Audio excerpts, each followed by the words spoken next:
and where we are is we're in Peter's Kirk, Peter's Church here in the Netherlands.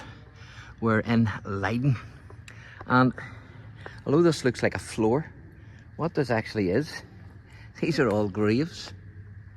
So they are. It's covered in graves, and a lot of them are from the 17th century and the 18th century. But there's an event on here. They're celebrating the independence from the Spanish Habsburg regime of King Philip II. Whenever William of Orange, led them against them and got their independence. So a lot of stuff is blocked off, unfortunately. But I will be able to show you the grave of Jacobus Arminius. But some of these graves are fantastic. So they are. So this one here,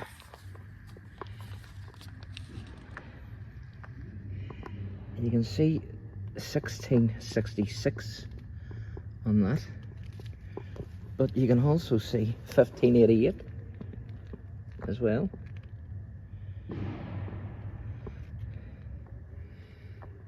This was Hendrik. You can see whoever he was. And there's an even earlier date of 1508.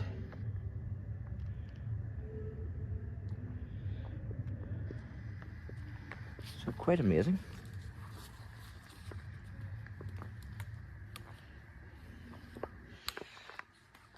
But I came here to show you the grave of Jacobus Arminius, because he's buried in this church. And Peter's Kirk, Leiden, took approximately 180 years to build, commencing in the year 1390. Now, Jacobus Arminius, as I say, is buried here. Arminius was a Dutch remonstrant theologian, reformer, and a professor at the University of Leiden from 1603 until his death on the 19th of October 1609 here in Leiden. Now, he was born on the 10th of October 1560, and that was in Oudwater in the Netherlands. Now, he became famous for his views on theology, which stood in polar opposite to the strict Calvinist teaching of predestination. So his views became known as Arminianism, and those who follow his teachings then are known as Arminianists. Now, John Wesley, of course, was heavily influenced by Arminius. Hence, Wesley's Methodist movement was mostly Arminian in its teachings, although there were some of the movement who became known as the Calvinistic Methodists, such as George Whitefield, who was a great friend of John Wesley and Charles Wesley. So, in Wesleyanism and Arminianism, they had the 5 points of Arminianism. So the Methodists followed those 5 points. So the Calvinists, in reaction to that, then they produced their own 5 points, the 5 points of Calvinism. So you can see there's a bit of an event here to mark independence. But that's some pipe organ, isn't it? And of course, John Robinson is also a plaque to him here, which I will show you. I think he's buried here. I'd have to confirm that as well. So I would. So there you go. Fantastic, isn't it? There's the old pulpit.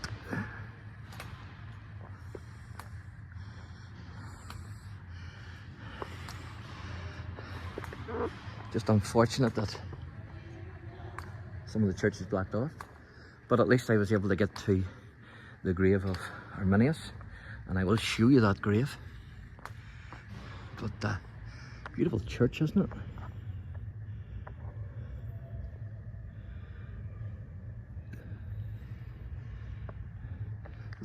So this is where Jacob Arminius is buried. And it says there, Jacobus Arminius, 1603 to 1609. professor, and he was a theologian as well as a reformer.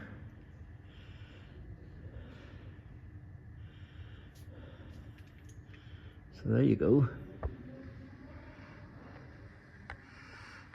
So for all you Arminius out there, this is where Jacob's buried.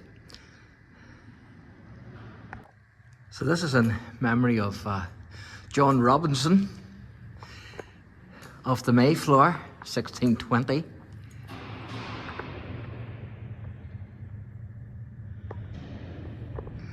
And it says, in memory of John Robinson, pastor of the English Church in Leiden, 1609 to 1625, his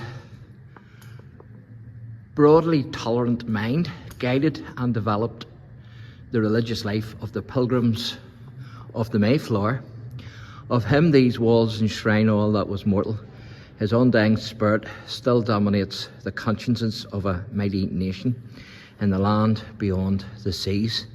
And then this tablet was erected by the General Society of Mayflower descendants in the United States of America, AD 1928. And of course, whenever the Dutch settlers went to New York, it was called New Amsterdam by them, but it was changed then later on. Obviously the English changed it to New York in memory of Old York in England. And although the monument to John Robinson is there, that's not necessarily where he's buried. He is buried in the church here, somewhere. But they're not sure exactly where. But there's another old grave here I'm going to show you.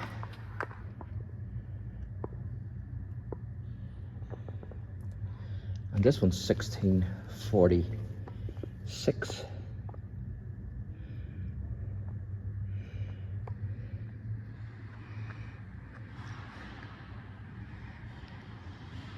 And as I said earlier there, the floor is completely covered in graves. When you're walking here, you're walking on graves. It's absolutely amazing. And there's another old grave there as well. And that's 15th of October, 1652.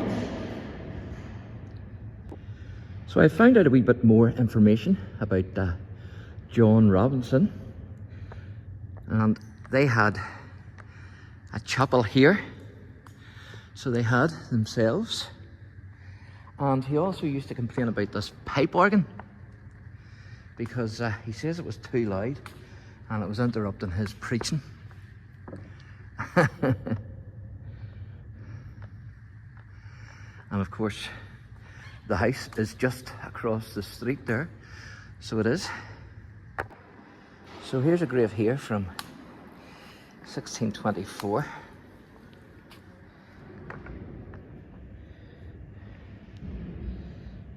You can't make any of it out, and even if you could, I think it's in Dutch, but you can certainly make out the 1624. So here's another 17th century grave. Strange design.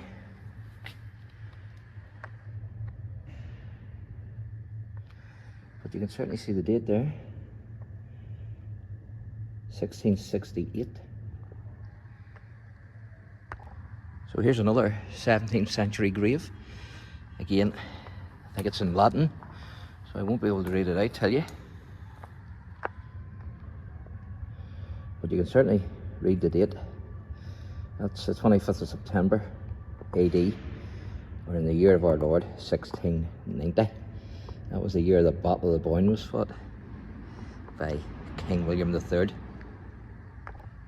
Here's another lovely grave. You can see the armour there, and the shields, and it's again in Dutch, but you can make the dates out. So it's 1674 and 1644, and then the bottom one there is 1674 and 1761. A lot of old graves in here, folks. So here's a couple of old slabs. No date on this one that I can see, but there is a date in this one.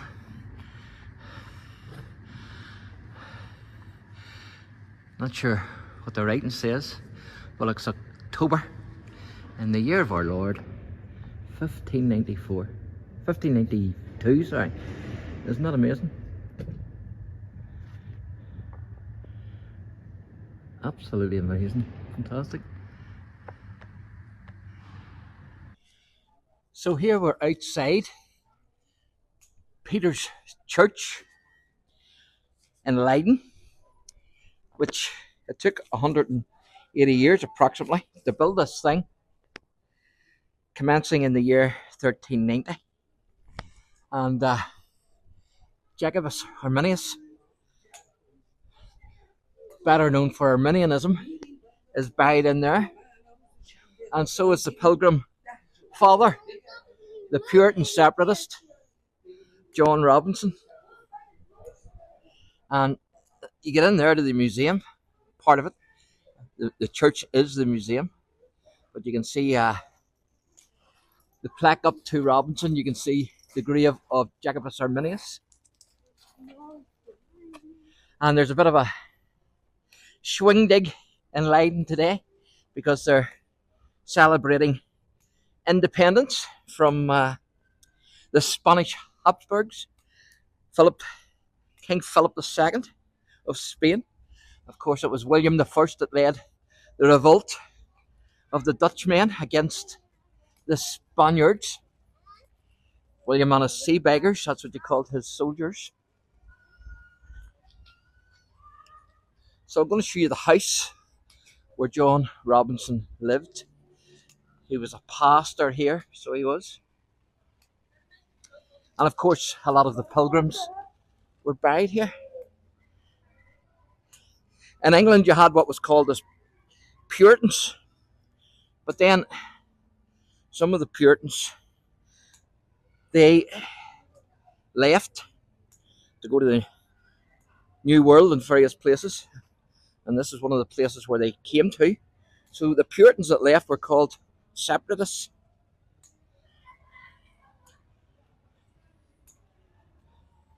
So there's a couple of plaques here I'm going to show you. Show you this one first.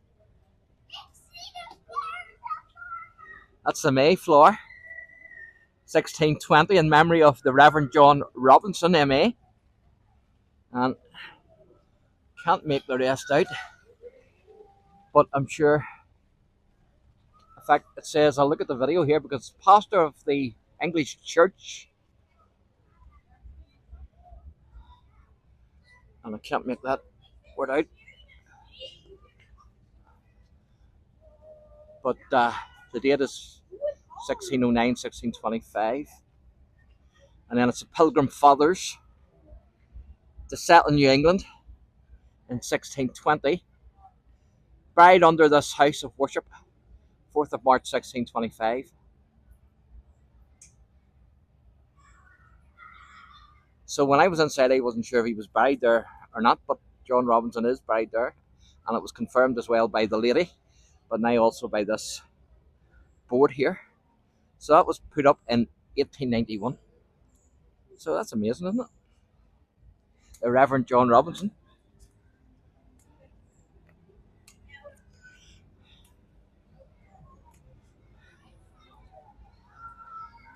There's a wee hamburger joint.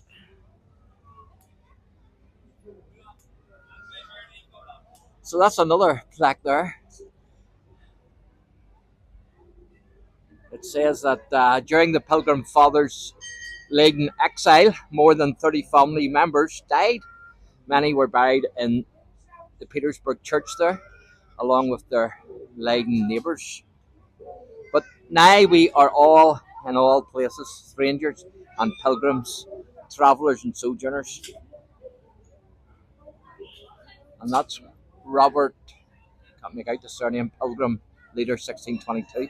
And then you can pause the video there if you want to read all those names and the dates.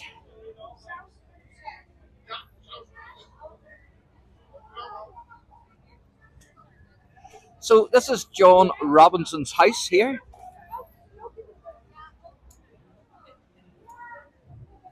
And as you can see, the independence celebrations are well in full swing. There's a load more of them actually down the town. But this is the house where John Robinson lived. Pretty cool, isn't it? Anno 1683. This is the spot. I don't think this is the actual house.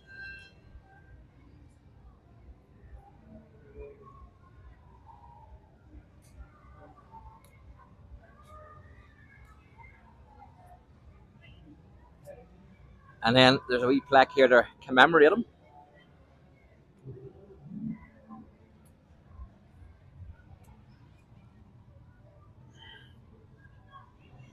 On this spot lived, taught and died John Robinson.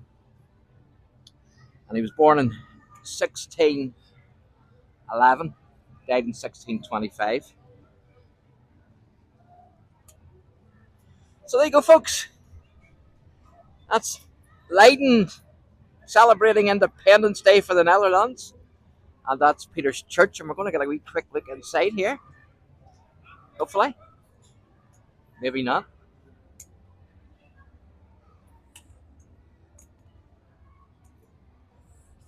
There you go.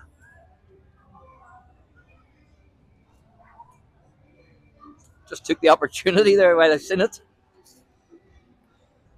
So we're going to go in here and have a wee look. If you want to come with me.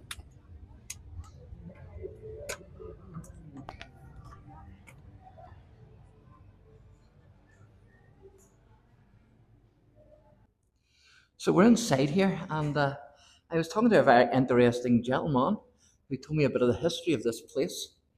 This was the spot where the houses were, as I said earlier, of John Robinson and the Pilgrims. But they were torn down, and this was built in 1683 in its place. So this is original, and it was an almshouse, and there's people still live here today. There's a date on this. This looks very modern, but it's not. I don't know if you can see that there. I'll try and zoom up the best I can. I wouldn't have seen it, only for the gentleman telling me about it. But that's actually, you can see the 16, no problem. Just beside it is 83. So this is incredible.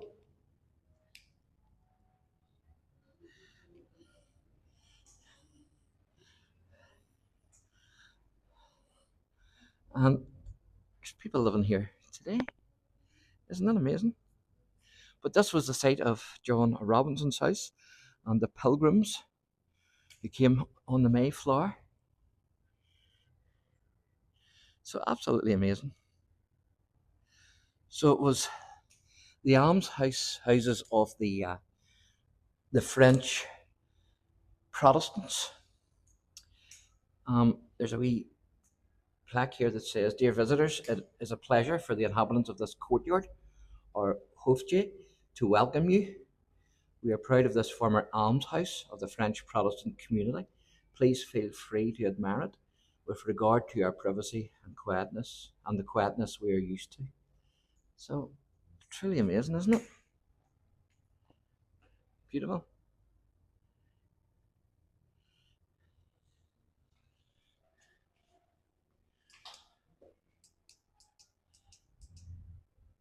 So there you go.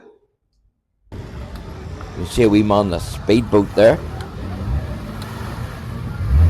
It's causing a few waves. So this is Leiden University.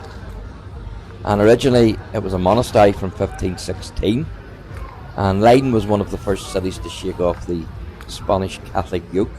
And so as a result of this, the first university of the Protestant Netherlands was established here in Leiden in 1575. Now, the Herscherus Botanicus is situated behind the main building here, and in the 16th century, the Austrian ambassador of the Turkish court brought and planted some tulips here in the botanical garden of the university, and so thus bloomed the first tulips in Western Europe. You can see a picture there, or a diagram there, of the university. Now, Jacobus Arminius, he studied here at the university from 1576 to 1582, and in 1582 Arminius began to study then under the famous French Calvinist Protestant theologian Theodore Beza at Geneva, and of course it was Beza who succeeded John Calvin as the spiritual leader of the Republic of Geneva. Now, from 1603 until his death in 1609, Arminius held the position of Professor of Theology at Leiden University here, and of course his teaching would become the fuse of the Dutch Remonstrant movement. And another famous person who studied here was the future King William III, the Prince of Orange, better known as King Billy. So that's the University of Leiden, and Leiden is absolutely beautiful, very historic and very beautiful.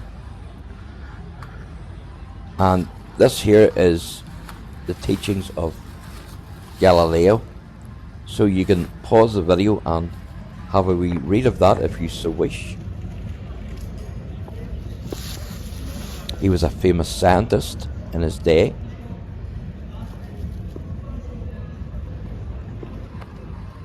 and is still very famous to this day.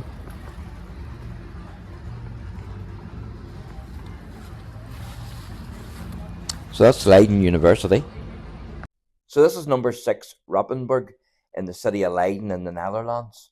And this is where the future King of England, Scotland and Ireland, King William III, stayed in this house whenever he was studying in Leiden University. He studied from 1659 to 1666, or 7 years in total.